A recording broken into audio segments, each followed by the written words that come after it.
7 years ago, before starting my investment journey, I was climbing out of $15,000 in credit card debt, living paycheck to paycheck, and feeling deeply embarrassed about my financial situation. Today, my husband and I have grown our investment portfolio to over $550,000. I'll be revealing that to you and also sharing our strategy that's built for aggressive growth that you can copy and use to grow your wealth. In those early few years of dating my now husband, we kept our costs low and implemented an investment strategy that's rooted in Warren Buffett's ideas.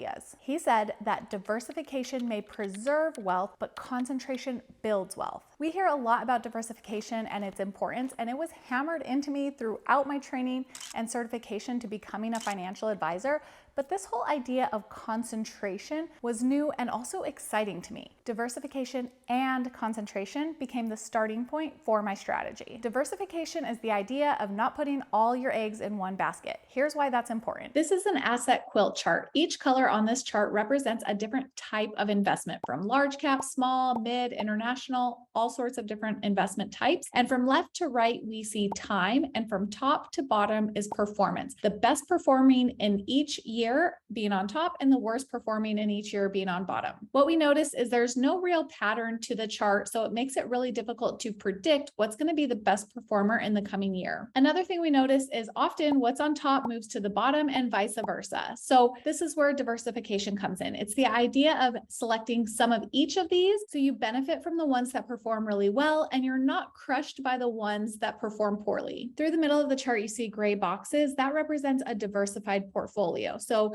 that's got a mixture of stocks and bonds, and it's never on top, but it's also never on bottom. So that's why people like to get into a diversified portfolio. Now, let's get into concentration. When you have more money in fewer investments, you'll feel a stronger impact from the growth or loss of those investments. For example, if you have $1,000 in 20 stocks and 3 of them have a 20% gain while the others average 5% over the year, you have a total gain of $72. Versus if you had $1,000 in 3 stocks that returned 20%, you'd gain $200. The challenge is choosing the stocks that offer the best return and avoiding the rest. It's statistically very unlikely that you or professional money managers or myself choose investments that outperform the index, which is why index investing has become so popular. Knowing that, I was still intrigued by the idea of the concentrated approach when I had my first $5,000 to invest, so I bought into 5 individual stocks.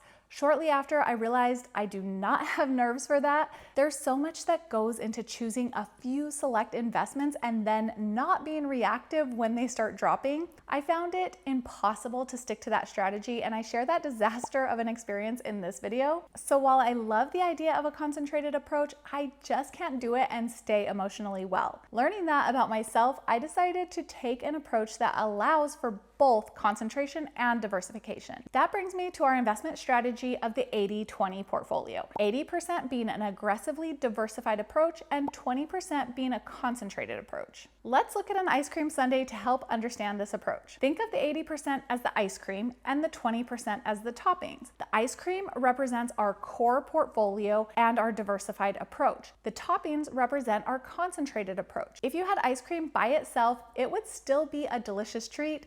The toppings make it that much more enjoyable. With our investments, the diversified portion offers a nice long-term portfolio on its own. We've added in some stocks for that extra growth potential. If the stocks flop, we still have a great portfolio. Just like if you lost the cherry from your sundae, you'd still have a pretty good dessert. Now let's get into how we've split up that 80-20. For the 80%, we're in 3 types of funds: large cap, small cap, and international. I have that split up as roughly 60% large cap, 20% small cap, and 20% international. If you're a more conservative investor, you can still apply the same strategy. You just add in some bond funds to take down that risk level. For the 20%, we're in 7 stocks: Apple, Google, Amazon, Alibaba, Delta, Snapchat, and Facebook. If you're more conservative, you can choose more stable blue chip stocks or opt out of individual stocks altogether and stick with that diversified portfolio. Some of our stocks have done poorly, but a few, Apple, Amazon, and Google, have been large contributors to the growth of our portfolio. This 80-20 approach is applied to our overall investments in both retirement and non-retirement accounts.